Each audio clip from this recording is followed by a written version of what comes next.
Magandang araw Pilipinas, narito po ang latest Weather Today forecast. Itong latest kay Bagyong Ada o Tropical Storm Ada. Napanatili nito ang kanyang lakas at ngayon nga po may maximum sustained winds na 65 kilometers per hour near the center o malapit sa gitna ng bagyo, samantalang ang kanyang gustiness ay umaabot pa rin po sa 80 kilometers per hour. At sa ngayon, base sa ating latest data, huling nakita ang kanyang sentro sa layong 430 kilometers silangan ng Maasin City, Southern Leyte. At mabagal pa rin itong binabaybay, mabagal pa rin ang kanyang pagkilos at binabaybay nito ang karagatan sa silangang bahagi ho ng Kabisayaan. At ang kanyang direksyon ay north-northwestward.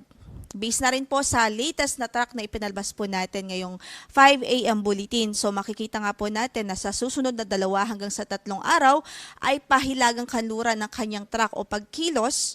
So papalapit po ito sa landmass. We're still expecting na ito po ilalapit sa landmass. At ang possible closest approach po nito sa Eastern Visayas is by Saturday o bukas po yan. And then possible closest approach naman niya sa eastern part ng Bicol ay sa Sunday naman. So sinasabi po natin close approach dahil ang ibig sabihin po niyan, posible na manatili sa karagatan ng kanyang sentro pero yung diametro niya ay mahahagip yung malaking bahagi ng Eastern Visayas at Bicol. Kasi kung makikita nga po natin, dito po sa mapa, ito po yung kanyang track at ito rin po yung diametro ng bagyo. So if we will project it alongside the track, ibig sabihin sa mga susunod na araw po ay mahahagip at apektado ang ilang bahagi ng Caraga Region, ang Eastern Visayas at ang malaking bahagi ng Bicol Region sa mga susunod na araw. So importante po na alam po natin at updated po tayo sa tropical cyclone wind signal na nakataas sa ating lugar. So it's also important to note na posible pa rin ho yung landfall scenario lalong-lalo na po kung pumihit pakanluran o westward shift yung itong track po ng bagyo. So mas maganda po maging updated or mag-monitor sa magiging update.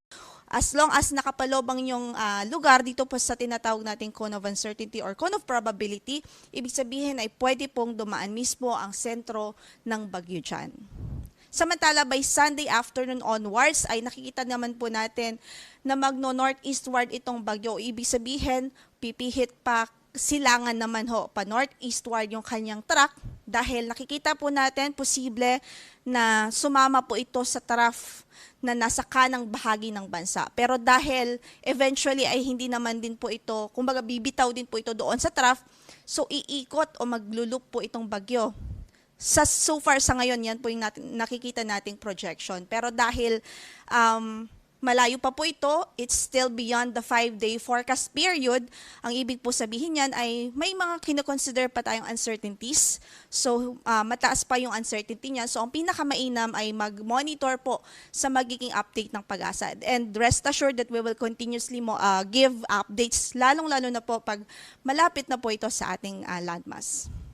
So sa ngayon, signal number 1 pa rin na nakataas sa eastern portion ng Camarines Norte, sa Camarines Sur, Catanduanes, Albay, Sorsogon, eastern portion ng mainland Masbate kasama na ang Ticao at Buris Islands, northern Samar, sa Samar, eastern Samar, Biliran, northern and central portions ng Leyte, eastern portion of southern Leyte, sa Dinagat Islands, Surigao del Norte at Surigao del Sur.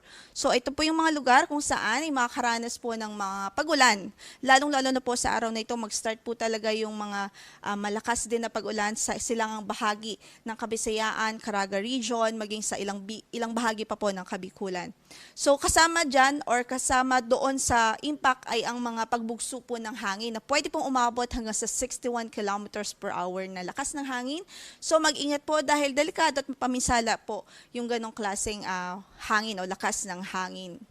Samantala, ito naman yung mga lugar kung saan ay wala po tayong signal dito pero posible din makaranas ng strong to gale force winds dahil naman sa epekto ng amihan. Dahil aside from Tropical Storm Ada, meron din tayong umiiral na amihan sa northern at central Luzon. So sa hilagang bahagi ng ating bansa ay may amihan at nakakaranas pa rin ho ng mga pamisa-misang pagbugso ng hangin ang Batanes, Babuyan Islands, Ilocos Norte, Eastern Isabela, sa Aurora, Calabarzon, Occidental Mindoro, Oriental Mindoro, Romblon, Marinduque, Cuyo Island, Bicol Region, Visayas, Caraga Region at Davao Oriental.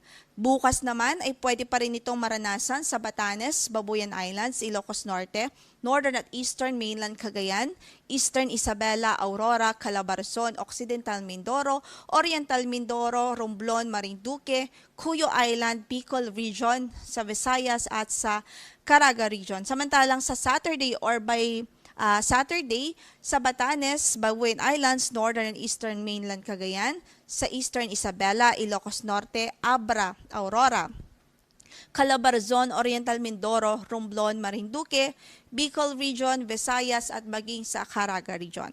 In effect pa rin ang ating weather advisory sa malaking bahagi ng ating bansa. So, possible ang 50 to 100 millimeters of rainfall po dito sa northern, dito sa Catanduanes, Sorsogon, Samar, Biliran, Leyte, Southern Leyte, Dinagat Islands, Surigao del Norte, maging sa Agusan del Sur.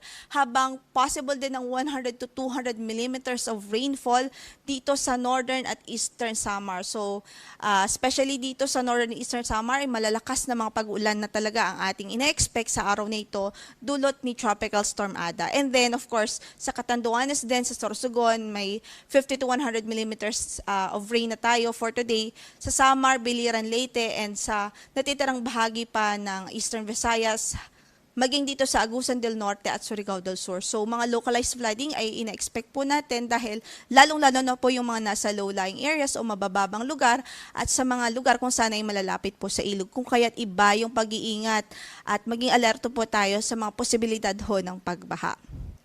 By tomorrow ay 100 to 200 millimeters of rainfall din sa Catanduanes, Albay, Sorsogon, sa Northern Samar. Habang 50 to 100 millimeters of rainfall naman sa Camarines Norte, Camarines Sur, Masbate, Samar, Eastern Samar, Biliran at maging dito po sa Leyte. Then by Sunday, possible pa rin ng 50 to 100 millimeters of rains sa Camarines Norte, Camarines Sur, Albay, maging sa Catanduanes. So yan po ay epekto o direktang epekto ni Tropical Storm Ada.